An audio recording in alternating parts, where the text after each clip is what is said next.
So I'm Devlin, and apparently you've met my baby, Canvas. That's awesome. Yeah. So I did that whole Instructure thing, right? So a lot of you I haven't met, I guess. I started Instructure while I was still a student at BYU. I had a co-founder, Brian Whitmer, and it was based off of our own frustrations as students, and so yeah, I was literally in grad school when we started it. Actually, I knew Joel and Justin before I started Instructure. We used to go to the Internet Identity Workshop. My advisor ran that, and I was the indentured servant slave, and during the conferences, and so we would hang out. Those were super fun. So I guess the premise here, I guess, is what I was up to is that Canvas is we had some design philosophies on what we thought the software should do and what it shouldn't do. So very specifically on, we talked about there was hooks for communication preferences, right? That a lot of things should be automated. You didn't do something and then go let people know that you did it. The system could automatically do that, right? The content could be anything on the web. That was another kind of tenet of our philosophy. And one of the important philosophies that we had was that we wanted this focus on usability, but the needs of a university and a school are very diverse. So an individual teacher actually is only going to use a very small set of the features, and a different teacher will use maybe just a very slight change in features. But when you add that up across a major university, that's why you get there's so many pieces to Canvas. I mean, it's the kitchen sink. It's like everything, right? But even with it being the kitchen sink, the idea was that it was an 80% solution. Okay, so we literally intended it to be, there's a assignment tool and a calendar tool and a discussion, right? And instead of thinking them as completely separate, is we wanted them to have great usability and have good interaction between them, but that it would not necessarily be the best tool for what it did. Okay?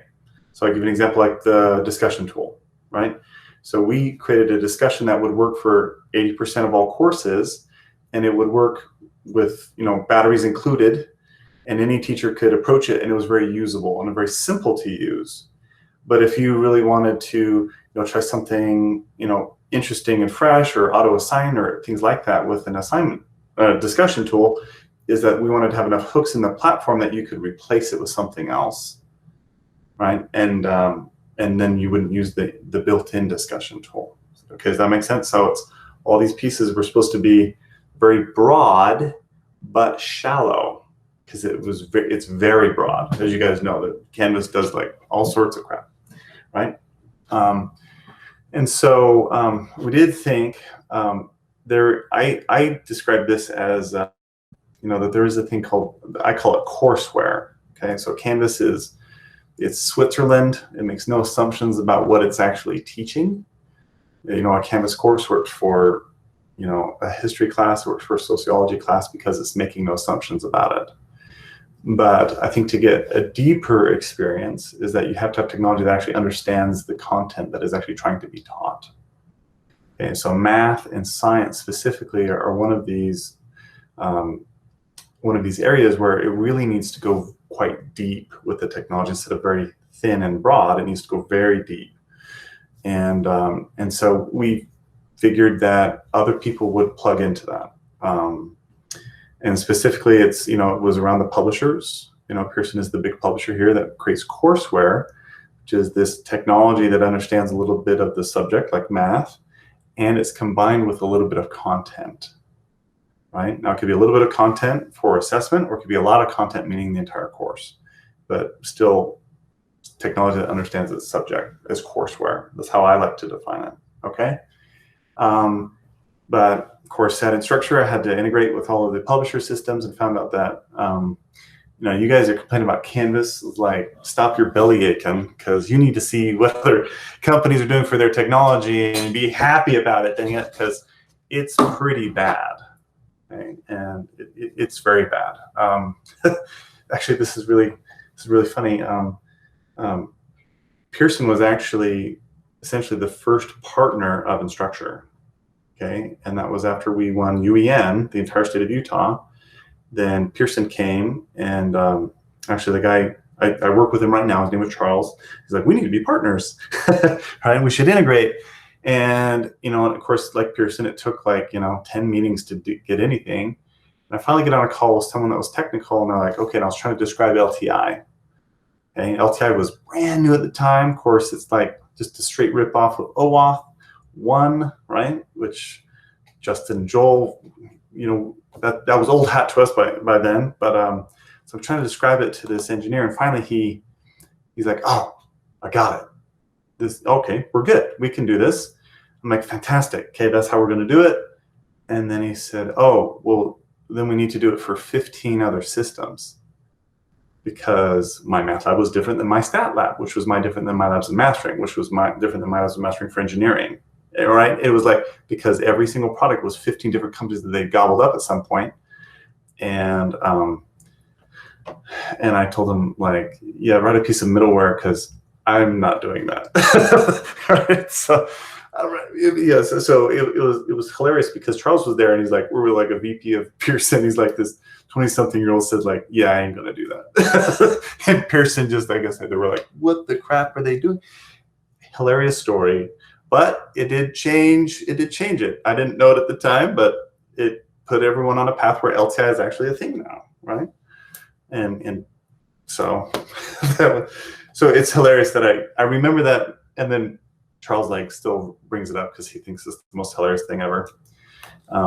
We did have a talking panda that talked to the executives and made fun of their suits, but that's another story. Okay, so point is that the publishers don't have good technology, that they're making a lot of money, and I don't have a problem with that. My problem is that they're not delivering the value from the money that they're taking. Okay, it's okay that things are expensive, that they actually do something positive and good. Wasn't seeing that out of the publishers. Okay, and so basically was looking at why people aren't finishing college. What are the things I wanted to work on after Instructure is where could I have as much benefit as I could with coming off of a large success like that, and finding out that math and science education really is one of these last hurdles that's impeding a lot of people from getting a degree, getting a certificate, things that would really improve their earning potential in their careers and their lives. Okay, and so that's why I started Derivita. Okay, so Derivita is to fill this spot that the publishers have not done well, and to bring excellent technology to a problem that just hasn't been leveraged before. All right. So now, from a marketing point of view, this is so you guys know how to talk about us, is that we actually are a replacement for my math lab and web work and WebAssign, but we do it differently. So instead of trying to cover the curriculum and the homework system, so the homework system is where you do your homework and your tests and quizzes. So it has content in the form of assessments. It has questions, basically, large question banks. And then you have the instructional content. So the book is a very political decision for a department to make, because that's basically saying, this is how we're going to teach this subject, and is everyone on the same page, and things like that. So we are sidestepping that issue and saying, use whatever content you want, but our homework system will work with any of them, because it's just a large question bank, and you can pick which ones you want for your course. So if a school wants to use, like the Stewart book, which is the most popular math book of all time, it's for calculus, then that's great. We actually have questions already aligned to Stewart, and you just use it and just have the students purchase it. But then it does actually lower the cost for the students, because they don't have to buy it. They can rent it, or they can buy it used, right? But then if you want to use like an OER book, then that's fantastic as well, or your own content and the homework system and the best technology. So you get to leverage both. So it's the best of both. You can pick whatever content you feel is best, and you get the best homework system possible in Derivita. Okay, so that was because these companies actually they're huge and they're massive. They're bigger than Blackboard. Like Blackboard was the big villain, and Pearson is like I don't know, easily 8 times larger than that. Hey, Devlin. Yeah. I wasn't quite following how the students had a cost reduction in this. You're providing the question banks. Mm-hmm. Their course might still be based on the Stewart math book, and you said something about they could rent or something. Is that in connection with using the Derivita question bank, or is that unrelated? It is for the full course offering. So right now, like let's say that you took like Calculus 1, okay? So right now is that you would buy the book by itself, and then you would buy an access code to the platform. The publishers are trying to push everyone into a digital only offering that is a bundle. In that bundle, you get access to the book and you get access to the homework system for one price, and it's pretty expensive. It's 120 bucks. Okay. So what we're saying is instead of buying that bundle with the textbook and the homework system, is we're saying buy the book on its own, and then instead of using WebAssign, use Derivita instead. Okay, I follow. That's quite a bit different than when I was in college. We bought the book, and that was all there was to it, Yeah, that's right. You used to just buy the book, and so this courseware platform it started out in the book. They used to come with CD-ROMs, if you remember that, right? And you see some visualizations, maybe some simulations. They might have a few quiz questions, and that grew over time because basically, like Joel's taught college algebra, right? And I mean, you end up with hundreds and hundreds of students, and you can't grade that much, and the students don't get enough feedback. So like, why are you even having them do the homework? Because they don't get feedback on the homework, and they don't even know if they're doing it right or not. But you need to practice it because of the nature of you need to get the feedback to know that you're doing right, and that you're progressing. You need that feedback. So they've adopted these platforms. So for example, Pearson itself makes more money. They have math, and they have chemistry and science and business and stats and all those, right? If you look at just math, Pearson makes that market of how much money is spent is 2 to 4 times larger than Canvas's entire market. And that's just math. And that's just the software. That's not the book, just the software. Right? So, okay, so is that making sense? So this is a needed thing. This is a very common thing, as in half of all math sections in the US use some type of courseware from a publisher, which a technology to actually have the students do their homework. No one's really super happy with it. And most of them think that it's so rudimentary that it's not useful to them, so they'd rather read by hand. So that's why only half of math sections actually use it. Okay, but then as a student, like it's 2020, you go to take a math class and you do it on paper and you turn it in, and you might get it back in 2 weeks, or you don't get it back at all. And that, like, in the new age of education needs this modern infrastructure that is not the student experience, the ones that we had, right, with nothing. That doesn't work today, not with what's available. And if they're not going to get it from school, then they're not going to go. All right, so does that help out here? So this is kind of Derivita's market approach is we're going to do the best technology. We're going to create these question banks, and then we're going to get it at the right price. We're not trying to just erase to zero on our cost, right? We're actually trying to deliver an equivalent of value for what we do. And so that's why the students it right sizes the cost to the students. It gives them more options. So instead of buying it from the publisher, they can buy it used, right? They can get it from other places so that there's more competition in the market. Okay, because the bundle actually is trying to kill the used book market. That's what it's trying to do, right? Which is just to give students less options. I'm going to show you a little bit of software. Is that cool? All right. So just real quick, we're LTI. We just straight up LTI because we don't want to have to go through the IT department to get approval to put it in a course. So standard stuff that you'd see in other places. So you just click in. We launch. We get embedded right within Canvas. Teachers get an overview exactly how the students are doing on an assignment. This is actually novel in the courseware space. They don't get this today. We built in our own student view. so that you can just more easily switch back and forth between what the students is actually going to see.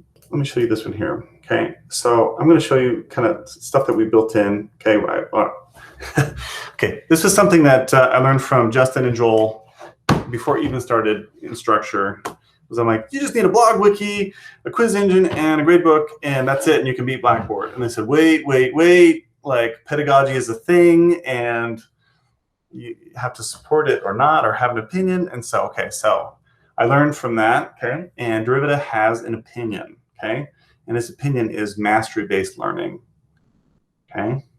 So in this question here, I have an input box. We got this toolbar. We take calculator syntax and auto preview here. All right. So if I type in like 1/2 x, you'll see like it's automatically previewing over here. And if I say like I want an exponent, it just tells you what the syntax is, and then you're off on your way. Okay. You guys are so for the tech audience here is how we did this is that we have created our own programming language, and we are actually parsing and typesetting it on the client. So this is actually real time, faster than you can type it. All right, this is just a usability thing, okay? And the mastery-based model comes in here is, let's say that I go like, 8, also just say 8. And so we give dynamic feedback, okay? So we actually can take the student's answer and then look at it and then give dynamic feedback on it. Okay, let me show you a little bit more dynamic feedback. If I say like a 4 here is I actually take their 4 and I actually insert it into the equation and work it out for them. So that, again, this is not giving them the answer. This is showing how they could have checked their answer, right? Which is it's instructional, okay? So you saw like I tried once, I got feedback. I tried twice, I got some more feedback. Let's say that I got it wrong again, right? Quick question on that. Is that reduction done algorithmically, or do you need to state that reduction in terms of a variable of the student's input? Variable of the student's input. Okay, so in this case, so they still get the feedback. On this one, I see it's disabled because they can't try this question anymore, right? But now we actually show them the solution. Now, the solution isn't a generic one. It's actually dynamic because it's the exact question that we're working on with the correct variables. Okay, so we set that at 3, but we can adjust that. But basically, as the students try it, they get dynamic feedback using their own answers, and then immediately they can try a similar question. And then they get a different randomization of the question and they can move on. So our built-in pedagogy is mastery-based learning is going to get them there. So they can try it until they get it. So it has ramifications all over the board. So actually, like their score, right? Let's say like 6 and -6 here. I got this correct. We even update the navigation to show them how many points they basically are getting on each question, because they can keep going on any of the questions until they get it. So there's not an arbitrary limit of, well, you only get 1 try. We only do that during a quiz or a test in a summative assessment instead of a formative. But formative is supposed to be formative, so there isn't a limit on it. Okay, so they can always keep going until they get it. Now, even here, now that I've gotten it correct, I can try another one and get it like super wrong, but that doesn't reduce their score, right? So there's no penalty. So basically, is we captured a bunch of stuff with just that decision. Okay, is every assignment is a review assignment. So even if you got 100%, you can still use it to review for a test, to try out something that you're a little shaky on, because you're never penalized for doing work. Okay, we only send the highest grade for each one into the gradebook, right? And all of that, right? But you can keep going until you get it. And that's the mindset that we want to give students, because that's not the mindset that they're being taught today. And the technology is telling them you're not good at math. Okay, so that's all embedded in here. So let me show you a few other things that we do here. Now, using the student's answer is that we've actually built in a computer algebra system into this. So this is not looking for a specific answer. So I'm gonna Joel, give me a random number, dang it. 67. 67. All right, that's cool. All right. So one is that you'll notice is that we can actually render functions. That's unique to us. Okay. So the feedback here in this case is I'm looking for properties of their answer, not a specific answer. Okay. So in here is if I substitute negative x for x. So if you guys don't remember what an odd function is, right, is negative f of x is the same as f of negative x. Okay. And then I actually do it to their own answer.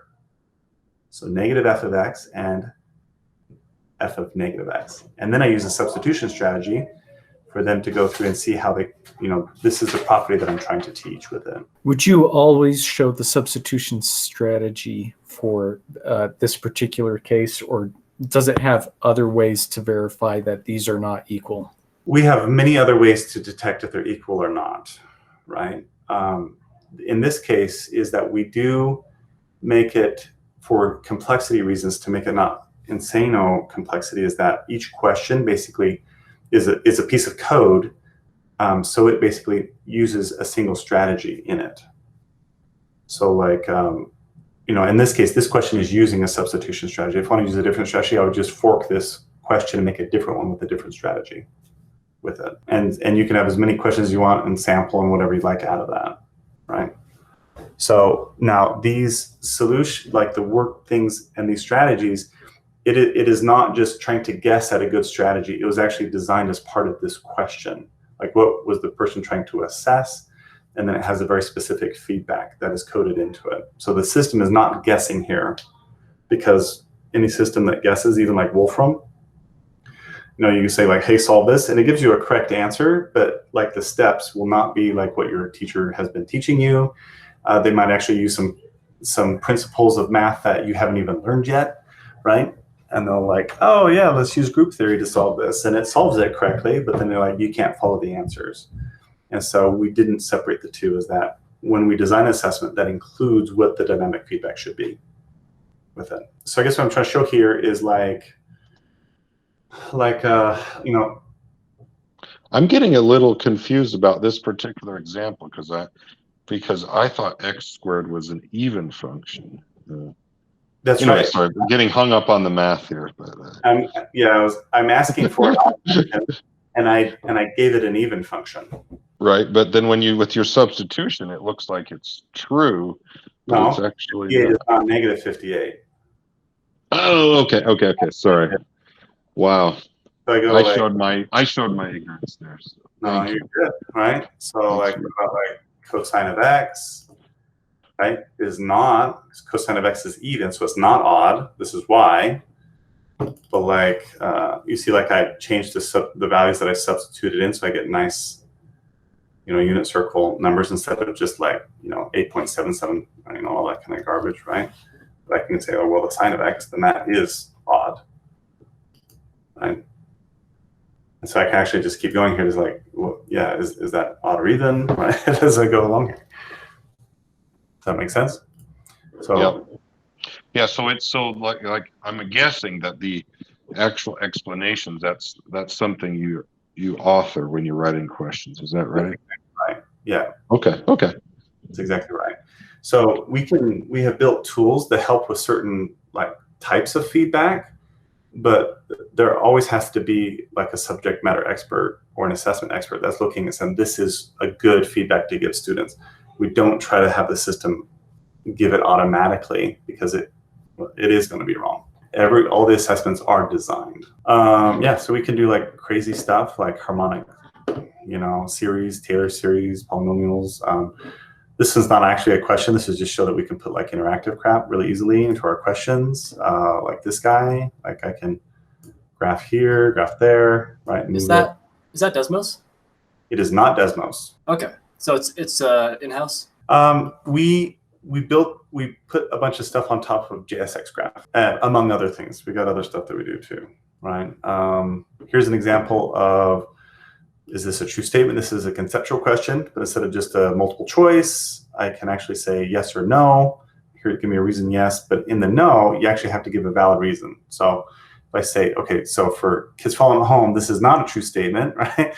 So if I go 0, and I plug in 0, and which I did, and I showed that 2 equals 2. And that is true. Like, this isn't a valid counterexample, right? But if I took like 3, right, and I stuck in a 3, then that is going to be correct, right? And that's a valid counterexample. So it's not only can you get it guess right or wrong, but can you get it right for the right reason? Okay, so we focus a lot on being able to do randomization. So this is actually, like, these are all generated with the same statements. I can vary the integers, I can vary the operators and the variables, and then the system with the computer algebra, we actually simplify it too, so we don't have like a minus a -3 or anything like that. These are all generated from, in a single question, very simply. So this is just a lot of math horsepower, right? And so the things you're seeing in here, like, these are open-ended questions. It's not, I showed you one multiple choice, okay, right? So basically every other system's most sophisticated question type is our default question, and we do it a ton better and faster with better feedback, okay, for the student experience. All right. We can, these are all dynamic graphs, right, based off of our randomizations. Again, just, some dynamic things that were very difficult to do in other places. That one is actually, that's actually really tricky to do. Okay, that's why other systems don't make these dynamic, like the polyfills and stuff like that. Do your graphs support dynamic variables like sliders to be able to move parameters around? Okay. Yeah. Now, what we do is that we actually create these specific to what we're trying to assess. So we didn't go like a GeoGebra route, which is a generic tool that kind of you can do almost anything, but then the student has to learn the whole tool to do something, right? So yeah, so like what you said is, sliders is that we create something very specific to the question that they're doing, so that the learning curve is like under 10 seconds is the idea. And they're not learning like GeoGebra, they're just focusing on the subject. Oh yeah, I mean, my question was more along the lines of if an instructor wanted to add a slider, say they were showing radial, like maybe cardioids and different like polar coordinate graphs, and they wanted to perhaps change the slope, so to say, or the derivative of the angle, and they maybe have like a slider that like you could slide through and see how that would change the shape. Would that be possible, just to add that slider interactivity into the question? Yeah, absolutely. Okay, cool. Yep. And in addition to that, you could actually make the slider, wherever they left it, be the answer that the student is giving the engine. Cool. Right. So you can have a manipulative where they, interact to learn something. You can actually have it be the way that they answer the question, right? So like these are all kind of reference, right? These are all reference. This one back here, though, is how they're manipulating the graph is the answer, right? So they're graphing like, are you getting it in the right coordinates with the right diameter? And then we actually are testing that. So see, there's no text box or anything here. This is how you answer it. And so we've extended a way that we run a sandbox inside the environment, and we do a protocol buffer-based API protocol so that you can interact with the engine. So that's why you can include any arbitrary third-party JavaScript, and it doesn't compromise the security of our platform at all. So anything you can do in a web browser, you can use it as part of your question. I was just showing you here real quick. This is like our 3D viewer. We had to write this ourselves because no one had the performance and the no plugins and lack of craft that we needed. So we had to build it ourselves. So this one is like, the students can interact with it, because this also works fantastic on a mobile device as well. I'll show you here just real quick is some of our question banks. Yeah, so like here's like Calc 1 and Calc 2. Yeah, we have other courses, even Calc 3. Like this is the entire sequence here. So I can come in here to like, I don't know, like limits. I can talk about like continuity, 2.5. That's what Stuart talks about, 2.5. And then you get all these questions from it. So I can preview these. I can regenerate it, like all the different randomizations, try it out as a student, preview it what it's going to look like on a mobile device. And then I can just pick that question as part of my assignment that I want. right? So we just have like these really high quality questions all built in here, and you just choose which ones you'd like to do. Just like how math teachers do it today. I actually would watch math teachers and say, how do you select your questions? And I watch them open up a book and open it up and then just look through the questions. I really like that one. They put a little star in it, and then they, that's how they do it. So we show all the questions, right? It's not like a name that you have to drill into. It's a great interface because you can just really quickly, skim around here. I can make it a little bit bigger here too, so you can see it'll just tile over, and then you can get through like, a ton of questions here and just, yeah, we have questions on it. Like this is full courses of everything, right? So calculus is especially weak, that everyone else doesn't have the technology to pull it off. It really shines within our platform, but we also can do really basic things as well, like, like inequalities, lines and quadratics, very simple things. Now, a lot of this open-ended machinery actually works even better at these lower level pieces of math. So I showed you like that odd function one. We do that because some students, they're just learning about algebra. So we can ask questions like, here's an expression, write it in 5 different ways that are different, but that they're equivalent, just to get them used to that, okay?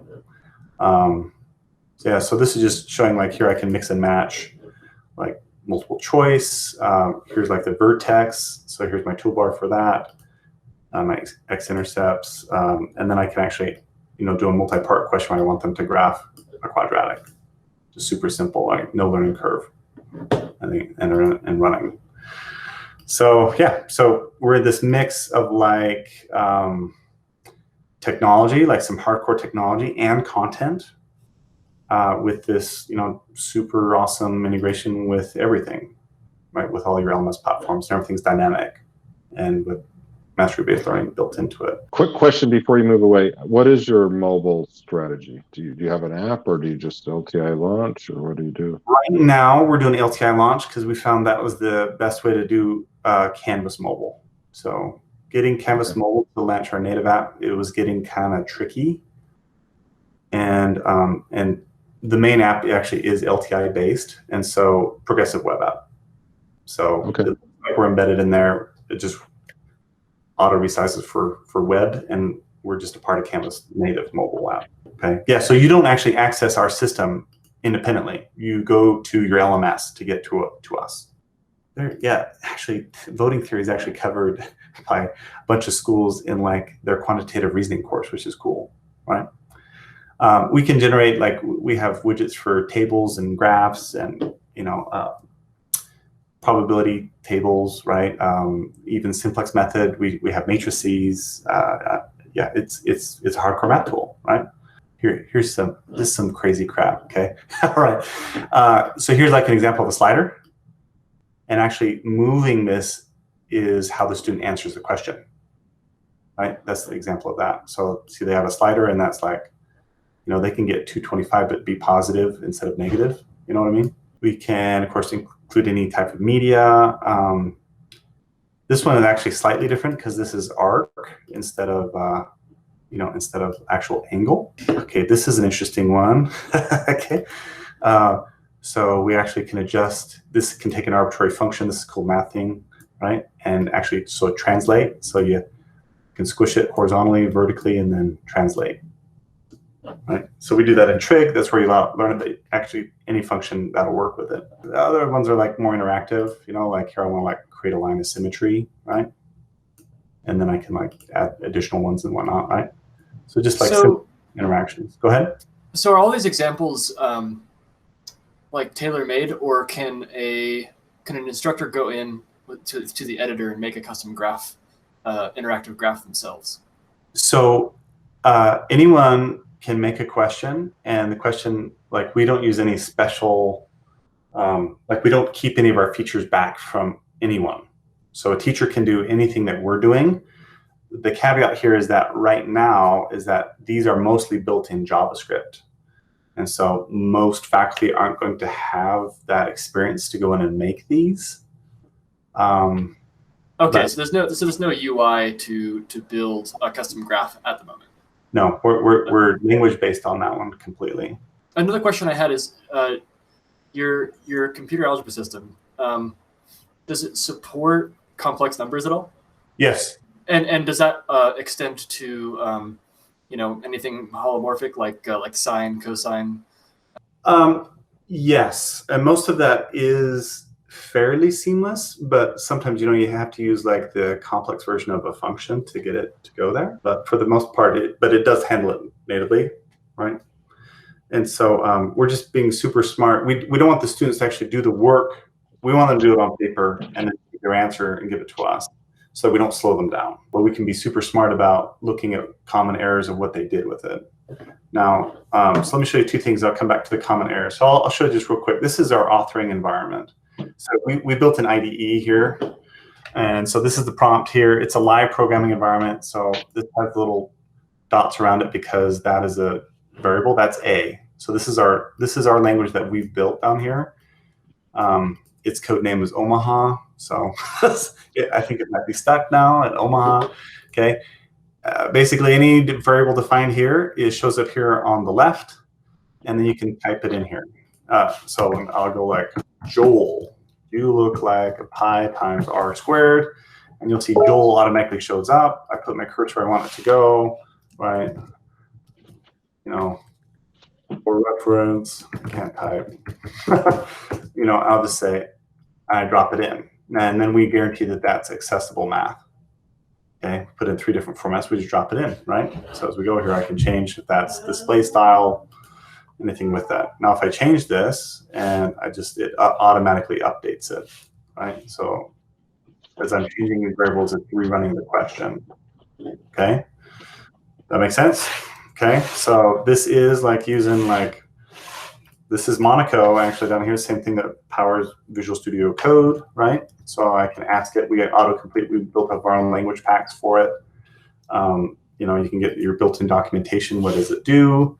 We actually use snippets pretty heavily, right? So I can say so what the name parameters are with it,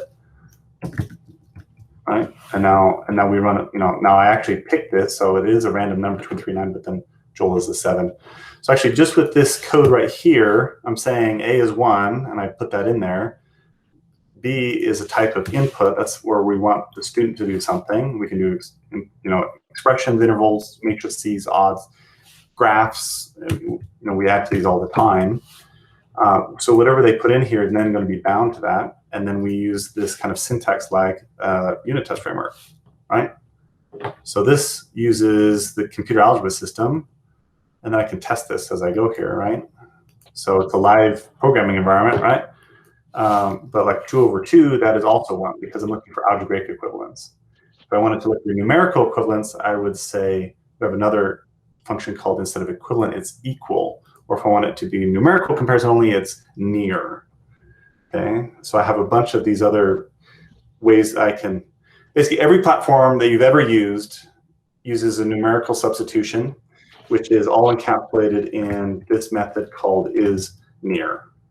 And this thing right here, with a lot of documentation in it, actually already beats every other platform there is.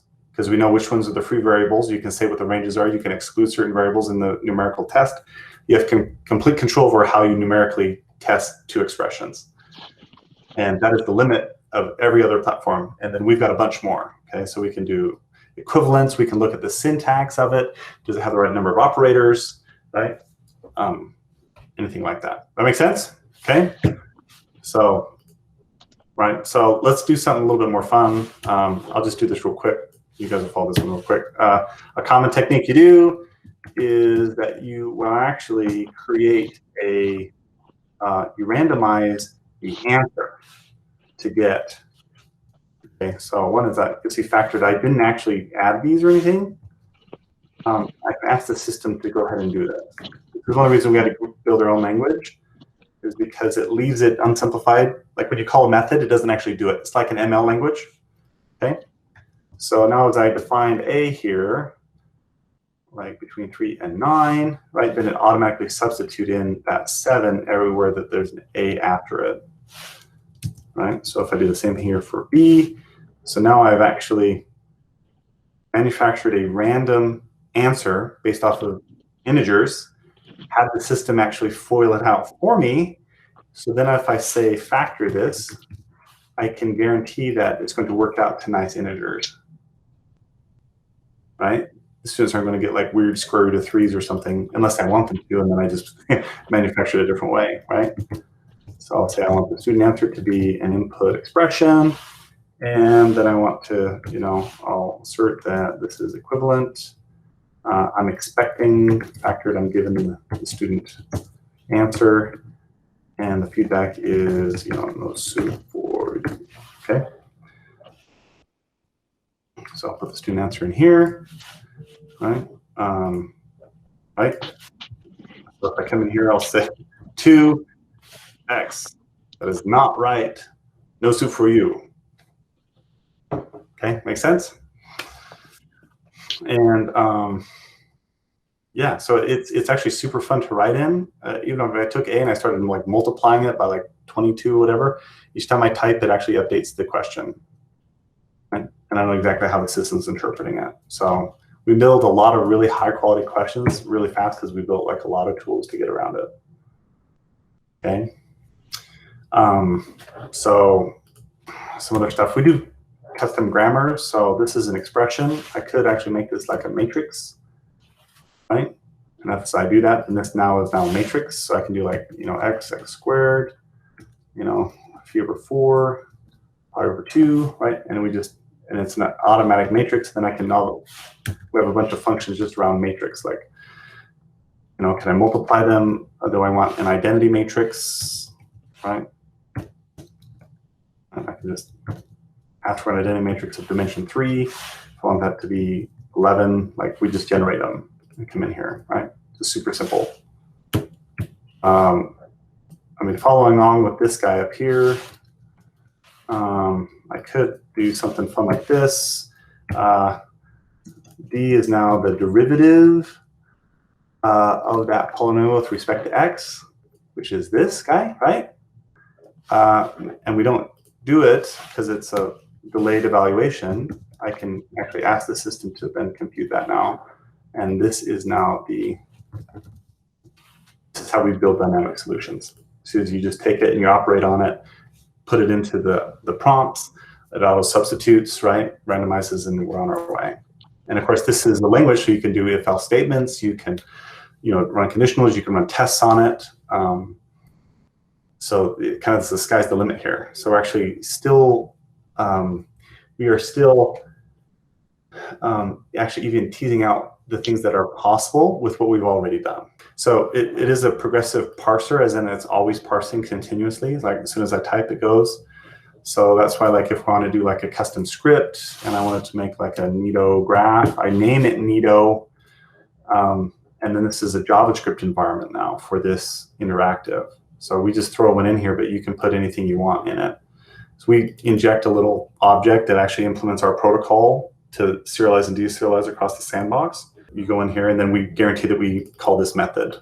So that's how easy it is to drop in any arbitrary JavaScript into here. Now, to get it from the prompt, though, the reason the progressive parser is we don't know that like identifiers are the same the next time we parse, which can be immediate. So like I would go, so I'd say like a JSX.